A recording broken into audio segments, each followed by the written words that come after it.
Eh bien, en cette fin de séance, reprenons un peu les deux textes que nous vous avions proposés.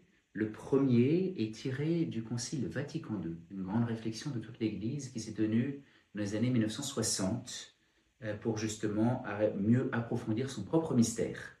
Et donc dans ce texte appelé Lumen Gentium, la lumière de tous les peuples, eh bien, les évêques qui ont réfléchi dans ce concile reprennent un peu les images traditionnelles qui sont données de l'Église. Et à la fin de ce texte, la dernière phrase que vous avez dans votre carnet, c'est celle-ci.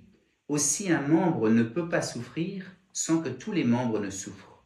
Et de même, un membre ne peut pas être à l'honneur que tous les membres ne se réjouissent avec lui. C'est une citation directe de saint Paul sur laquelle il est bon de s'arrêter. Le fait que les liens de communion qui existent entre nous, que nous avions vu la dernière fois, cette image du corps vient en donner une image lumineuse.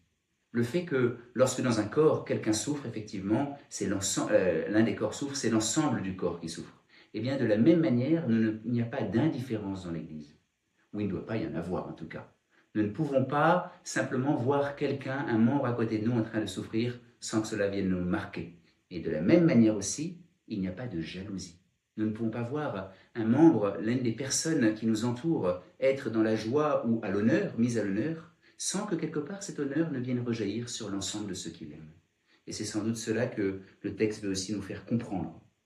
Le deuxième texte que nous avions, cet passage de l'épître, de la lettre de saint Paul aux Romains, reprend là aussi un certain nombre d'éléments de cette image du corps. Mais dans ce que saint Paul dit dans ce passage de l'épître aux Romains, il insiste sur le fait que nous avons reçu des charismes. Nous avons reçu des grâces spéciales qui sont peut-être uniques. J'ai reçu peut-être ce don-là, et mon voisin aura reçu celui-ci ou celui-là, sans, encore une fois, chercher à les comparer pour savoir lequel est meilleur, mais plutôt pour prendre conscience, d'abord que nous avons besoin les uns des autres, mais aussi que nous devons mettre au service de la communauté ces dons que nous avons reçus. Comment puis-je déployer ces dons que le Seigneur m'a donnés?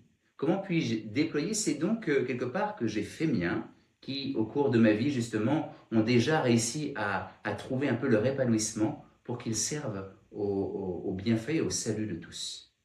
Eh bien, c'est ce que nous pouvons réfléchir. Qu'est-ce que j'apporte en fait à l'Église? Qu'est-ce que j'apporte aux autres à travers mon service?